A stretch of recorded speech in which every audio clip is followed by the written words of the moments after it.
Breaking right now, the true feelings of Prince Philip on the day of Prince Harry and Meghan Markle's wedding have been revealed, just as the duplicitous Duke launches a new PR stunt. Let's be real. The royal family has never exactly been short on drama, but every now and then we get a glimpse behind the velvet curtains that reminds us just how much tension there really was during the Meghan and Harry saga. And the latest bombshell? A revelation about what Prince Philip really thought on the day of Harry and Meghan's wedding. Spoiler alert, he wasn't impressed. In his grandfather's name. This one is sick. I'm going to take you through it. But first, can I just remind you of the royal family on the day of Harry and Meghan's wedding? Because let's be honest, they were hardly hiding their absolute horror at these nuptials. But Grant Harold, a royal butler of 7 years for King Charles, he worked at Highgrove from 2004 to 2011, has revealed in a bombshell new book what really goes on inside the royal household. But the most astonishing revelation is about what Prince Philip said upon leaving the chapel at Windsor Castle that day when his grandson had just married the American actress, who he always believed should just remain a little bit on the side. This from Grant Harold's new book. Watching the family file out of the ceremony, which included the famous 14-minute sermon by Bishop Michael Curry, Harold claims in the book to have overheard a few choice words on the lips of the late Duke of Edinburgh. Once all the formalities were over, we watched as the happy couple and then the other members of the royal family filed out of the church, he writes. When Prince Philip came out, he turned to the Queen and said, "Thank fuck, that's over." And didn't we all feel the same? Brittany, editor of the Royal News Network, joins me now.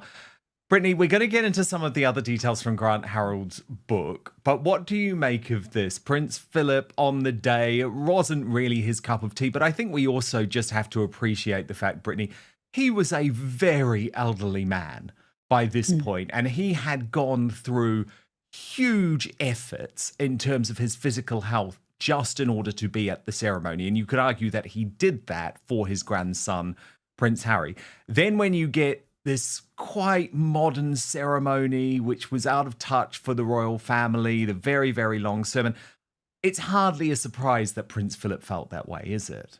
No, definitely not, Dan. And Prince Philip always said it as it is. And that's his full reaction was, it's like, I'm done. Thank goodness this is over. Let's go back inside. I can find a comfier chair to sit in. And we do just have to appreciate the long-standing service of Philip. And I think both the Queen and Philip were just looking at this whole situation going, we hope this works out well. But I think everybody saw the warning signs, everybody saw the red flags, and people were just, to their benefit, I think in some ways, trying to give Meghan the benefit of the doubt. Of course, it went hugely sideways, but I'm sure everybody was just relieved to have the whole thing over, hoping maybe Meghan's Bridezilla would calm down, although then she became Duchess-zilla. So that just continued on and on. But Prince Philip, you just got to love him. He just says it as it is. He has no airs in many ways. And so you just got to appreciate him. And he always knew that Meghan Markle was inappropriate, an inappropriate showgirl. He didn't have a problem with Harry having a dalliance with her, but he never thought that she was appropriate to marry into the royal family. And I think you could argue he was right, because what I think is so fascinating, Brittany, when you think back to the royal wedding, is actually the royal family were well ahead of most of the public. They knew what a nightmare Meghan was before most of us did. According to former royal butler Grant Harold, who worked with King Charles for years, Philip turned to the Queen as they left St. George's Chapel and muttered the words, "Thank if asterisk that's over." Asterisk asterisk. That's it. Short, sharp, classic Philip. And honestly, it says more than any 14-minute sermon or Terry Oprah interview ever could. But here's where it gets even juicier, because while Philip's unfiltered opinion has resurfaced, Prince Harry himself has been caught launching yet another PR stunt, this time using his late grandfather's memory. And critics are calling it not just tone-deaf, but downright sick.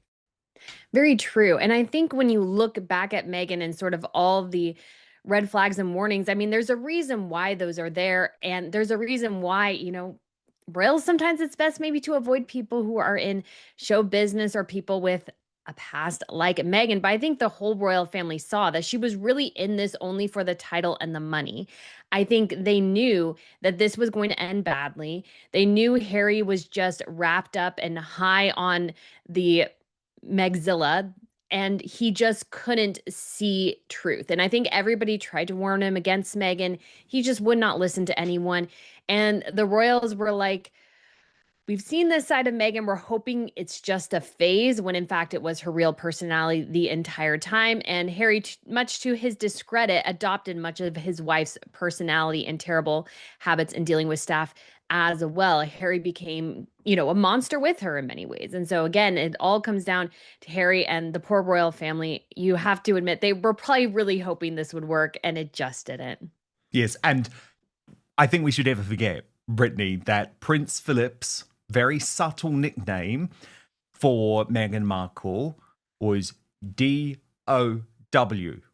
That stood for the Duchess of Windsor. Of course, the Duchess of Windsor was Wallace Simpson.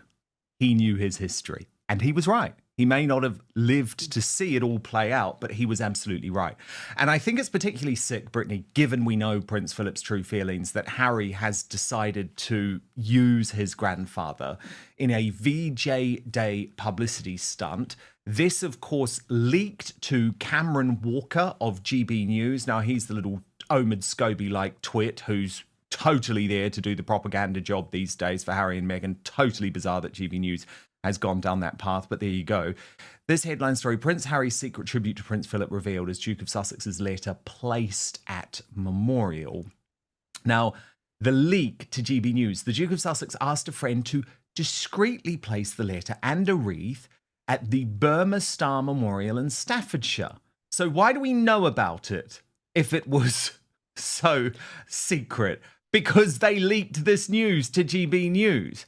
And within the letter, Prince Harry said, "For me, this anniversary carries an added layer of meaning. My late grandfather, Prince Philip, Duke of Edinburgh, served in the Pacific Campaign. He spoke with quiet humility about those years, but I know how deeply he respected all who stood beside him in that theatre of war. Today, as I think of him, I think also of each of you, of the shared hardships, the bonds forged, and the legacy you leave." But as you posted on this, Brittany, Prince Harry's pitiful attempt to cosplay as a royal by leaving a pointless letter to veterans and evoking the memory of his dead grandfather despite his cruelty towards his family on his wife's behalf rings as wildly hollow, hypocritical PR stunt. He should stick to playing video games like he did while serving. No one wants to hear from Bunker Harry about service and sacrifice when he only serves himself and his wife. And to that, Brittany, I say, hear, hear. And shame on GB News for becoming this propaganda machine. It's like no one believes that Harry placed this there secretly, because if he did, the news would never have emerged.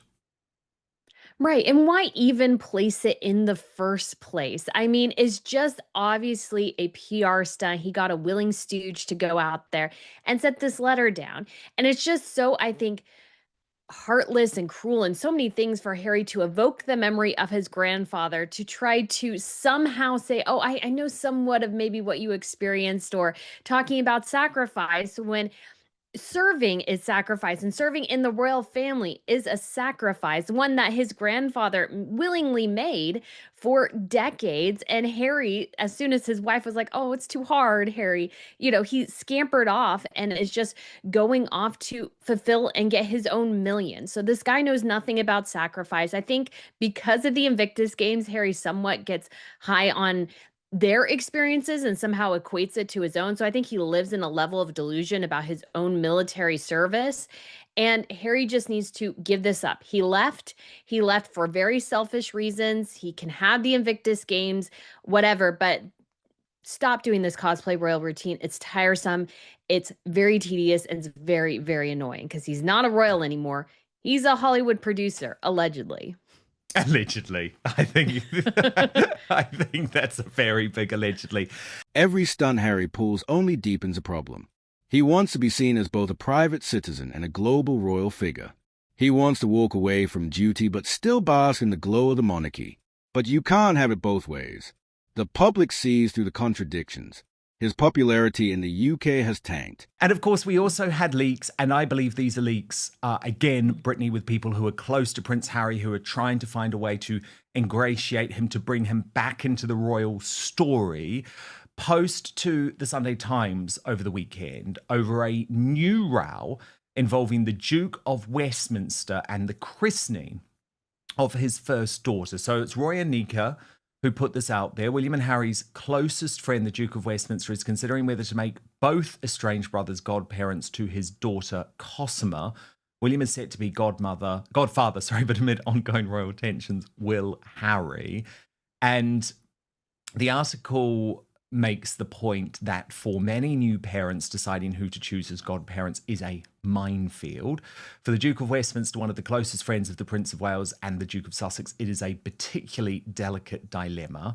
After his wife Olivia gave birth to their first child last month, Hugh Grosvenor is still considering whether to ask Prince Harry to be a godfather amid ongoing tensions between the royal and his family.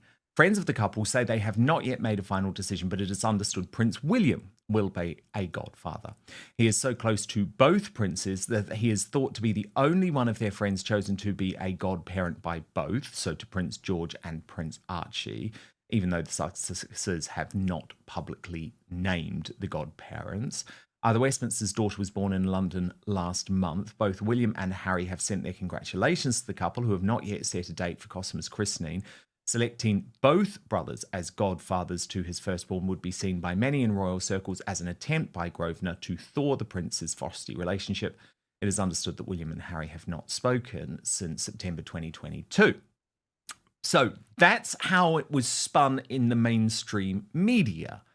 But immediately, Tom Sykes, who is the man behind the brilliant Royalist Substack, but also very well connected in these stories, immediately said, this is rubbish. Like, there is no way that Hugh Grosvenor is going to put his relationship with the royal family on the line to try and play peacemaker between William and Harry. His choice is made, and the choice is William.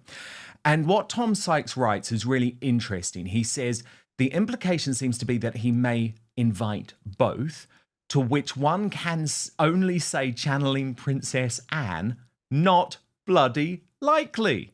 Yes, Grosvenor is that rare figure, one of the few mutual friends who maintain civil relations with both brothers. Yes, he is godfather to Prince George and to Archie.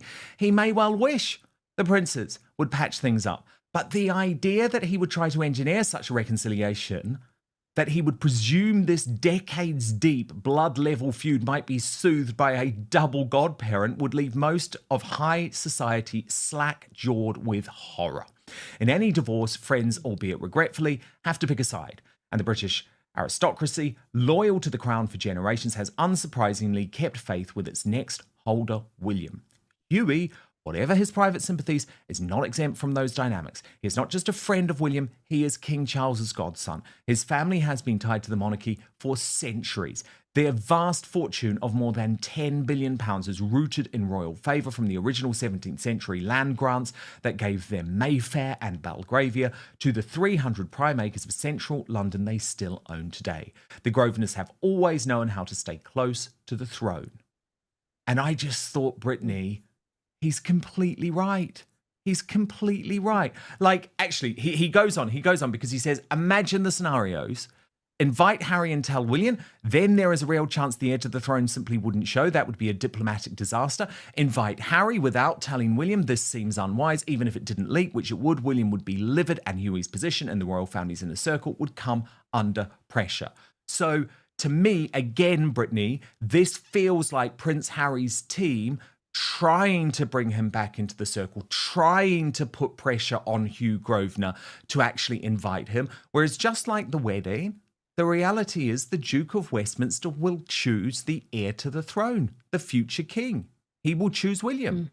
Oh, of course. I thought this story, Dan, was totally bizarre when I read it. I was like, what? Why would a christening be the best place to try to mend a family relationship, one that you're not even attached to. I mean, it just doesn't even make any sense, especially to pick both brothers. I would assume that Hugh and his wife would like to have another child. So, you could have William for one, Harry for the second. That's generally how it goes in most royal circles. And so I just found this to be completely and utterly bizarre and a very, very strange set of like a story. I don't understand where it's coming from. And I agree with Tom. I just don't think Hugh would go down this path. I think he'll choose the brother who actually went to his wedding. If you remember, Harry did not go to Hugh's wedding. And so I think that when it comes to the first child, William is the obvious choice. I don't know why he would go elsewhere. And honestly, I've always been under a bit of the assumption that Hugh and William are closer than Hugh and Harry. And so I just have a sense that being closer, Hugh would choose William. Like, why would that be a surprise? I don't quite understand if it's Harry and Meghan's team or Harry's team pushing things to try to get back in. This is not the way to go, especially if you're putting words in somebody else's mouth. People just cannot stand that. Even in the U.S., support is dwindling. Hollywood isn't lining up to be Meghan's best friend. And now, with Philip's words echoing from beyond the grave, the narrative is crystal clear. The monarchy survived Meghan and Harry. In fact, Philip probably believed it was better off without them. Prince Philip wasn't perfect, but he was consistent. He valued service, sacrifice, and duty. And in Meghan Markle, absolutely, but this is the strategy, and this is the strategy that we see constantly play out at the moment, like with the royal peace talks. I think it will fail, but I think we're going to see a lot more of it because Harry's UK team is very much on maneuvers, very, very much on maneuvers. We're seeing that at the moment. Brittany, I've got to ask about William and Catherine and this revelation in The Sun over the weekend that they will be moving to Forest Lodge in Windsor Great Park. They've decided to do this because Adelaide Cottage, where they currently are, is very small, but also there's a lot of bad memories there. And that's Adelaide Cottage, but then you look at Forest Lodge, and it is a house fit for a king.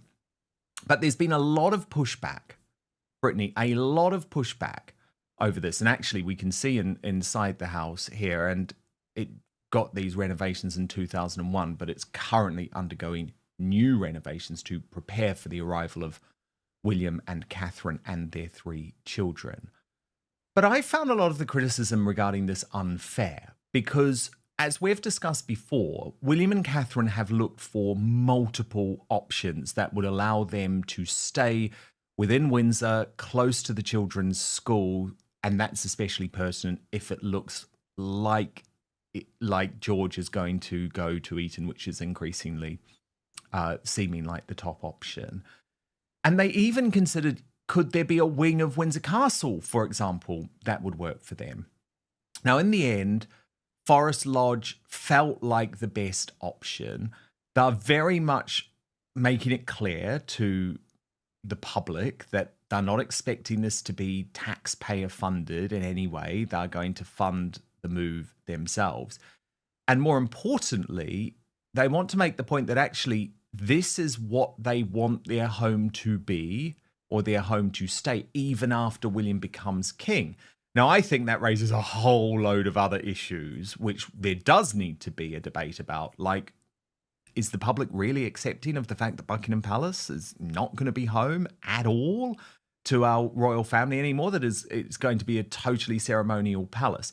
But in terms of this move, Brittany, there's been a huge amount of pushback. The Mail are really angry because they felt like they were deserved the story. And so they're saying, oh, some people have had to be forced out of cottages nearby, but very much burying the fact that actually those people have been offered other cottages within the Windsor estate. Also a lot of criticism that indeed they just want a bigger house. But I mean, do you have a problem with this? Do you think William and Catherine have done anything wrong here? Because to be honest, I don't really. I think it's a thought through decision that makes quite a bit of sense. Yeah, Dan, when I saw this story, especially from the Daily Mail's very negative angle, I was Oh, yeah. really, really surprised because I was like, he's the future king. This is not like a massive mansion somewhere. I mean, it's huge, I'm sure, but this is not like ostentatious or anything. I think it's actually quite a very modest home for a future king. A lot of royals do live in palaces or adjacent to palaces or what have you. And I feel like this move is very much warranted. Adelaide Cottage, even when they moved in and we heard sort of how small it was, and I'm like, I just don't think they're going to stay there for that long. It's just a little bit too small a home, especially as the children start to get bigger and bigger. They have more activities, they want more friends over. And I imagine as well, when Catherine was ill, her mom probably came and stayed with them. And if all the kids had their own room, where did her mom stay? And I mean, she might have stayed elsewhere, but I think this is totally appropriate. It's not going to cost the taxpayers anything. The people who are already on the state in sort of the smaller homes have been moved to at least an equal, if not better, location. And that's always part, if you're getting sort of part of the grace and favor home, maybe that's what those are. That's always a possibility if you accept that. And so those people shouldn't be super surprised. But I think this is a very smart move. Although I do have to say, in the future, I am going to be a bit disappointed if they don't relocate, at least officially, somehow to either one of the main palaces, Buckingham Palace, Windsor Castle, or Kensington Palace, because I really feel like royals should be in a castle or a palace, at least if you're king. That's just my personal thought, but I think this is a totally appropriate move. No, I completely agree with you, Brittany. And I think that's, for me, where there has to be a discussion. And, you know, I am prepared to challenge William and Catherine. Sometimes they need to be. No one is perfect. And, of course, they have a very strong view of where they want to take the monarchy. It's not necessarily completely correct in terms of vision, especially the slimmed down nature. And I totally agree with you. While I have zero problem with this move, I do have a problem with them saying, oh, we're just going to stay in Forest Lodge forever. Well, why? Because such an important part of the British monarchy is knowing, I mean, look at the royal standard. It flies at Windsor Castle and it flies at Buckingham Palace when the monarch is there. And that is such an important connection that we have. And I'm not prepared for William to just say, well, we never want to be in one of those palaces, because yes, you have your country estate, you have your private homes, but there are times when you, I think, need to be at one of those two main castles, like the late Queen was. So personally, I think there does need to be a debate about that. He saw none of those things. He saw showbiz, ambition, and trouble when he muttered, "Thank if asterisk, asterisk, asterisk, that's over." He wasn't just talking about a long sermon or an uncomfortable chair. He was summing up the unease of the entire royal family, a family that knew, before most of the public did, that Harry and Meghan's fairy tale was built on shaky ground. And here we are, years later, with Harry still trying to force his way back into the spotlight through PR stunts. But no matter what letter he leaves at a memorial or what story his team floats in the press, he can't escape his grandfather's blunt verdict. For Philip, Meghan was never royal material. And for Harry, the tragedy is that in trying to prove his grandfather wrong, he's proving him right every single day. So I'll leave you with this. Was Philip's cutting remark a throwaway line from a grumpy old man, or the most accurate prediction in royal history?